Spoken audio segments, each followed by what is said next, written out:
Cualquier paso en la historia de la humanidad es fácilmente juzgable según la moralidad de cada uno, además de estar construidos ya de por sí según la de otro u otros. Esto no es una excepción para la ficción, de hecho hay bastantes probabilidades de que la obra sea en sí mismo un juicio sobre ciertas acciones que pueden venir implícito o explícito.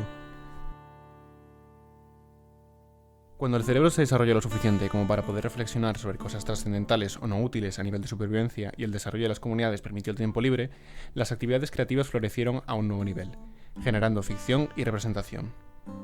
En un principio, quizás por interés, quizás por falta de tiempo o de intelecto, las historias se transmiten como enseñanzas, casi de forma paralela y consecuente, en donde el bien y el mal son obvios por la pureza de sus formas. Jesucristo o cualquier otro profeta de alguna religión son ejemplos mejores que cualquier otro, sufriendo por los demás, perfecto en sus valores y contrapuesto al pecado y todo lo malo. Pero no son los únicos, y como ejemplo a seguir de civilizaciones enteras, las historias y fábulas tradicionales están llenas de este arquetipo, el héroe.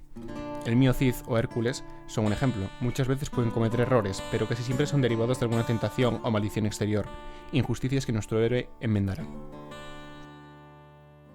Todo esto está referenciado en lo que conocemos como el viaje del héroe de Joseph Campbell, un esquema del arquetipo de desarrollo de estas y muchas otras historias subdividido en 17 etapas a lo largo de 3 grandes pasos: salida, iniciación y regreso. En cuanto estas mismas comienzan a sentirse repetitivas y la mentalidad avanza, los grises aparecen para darle chispa a estas historias. Robin Hood y el Lazarillo roban, Don Quijote es un chiste más que un héroe, etc.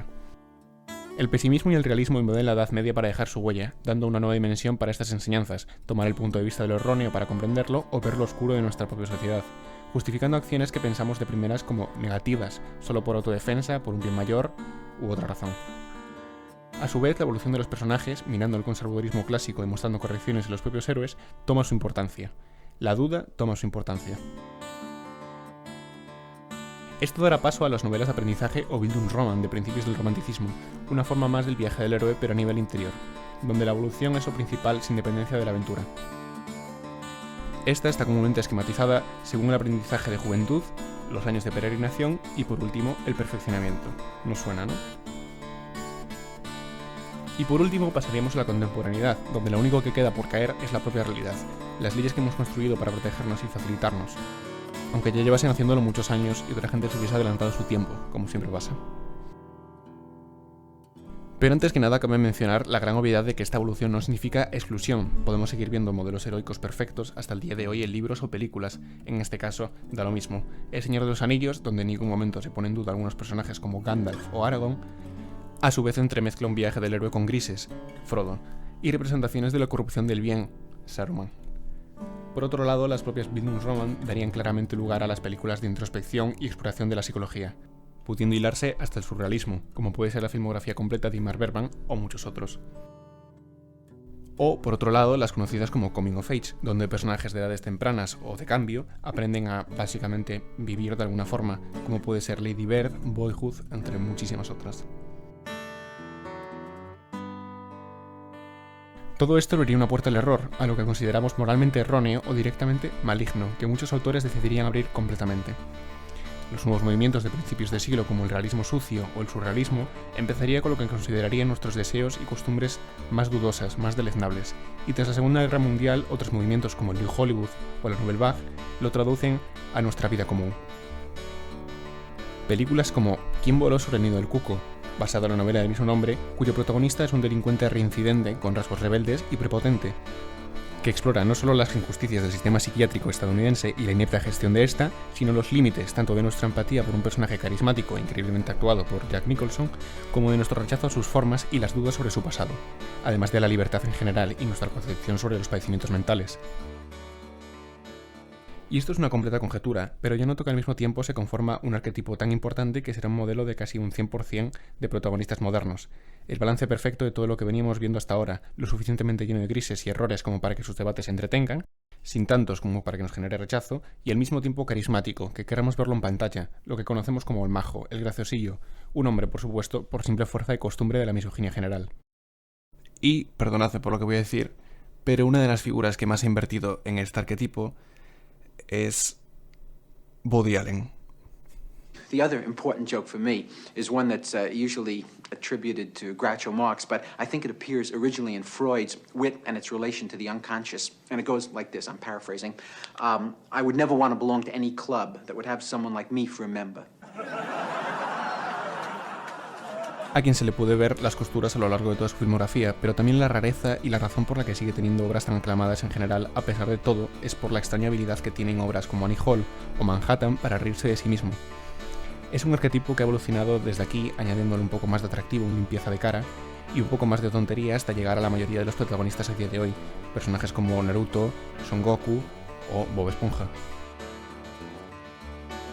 Llegados a este punto parece que los grises han tomado el control de entretenimiento en cierta forma, y que poco más se puede hacer, pero nada más lejos de la realidad.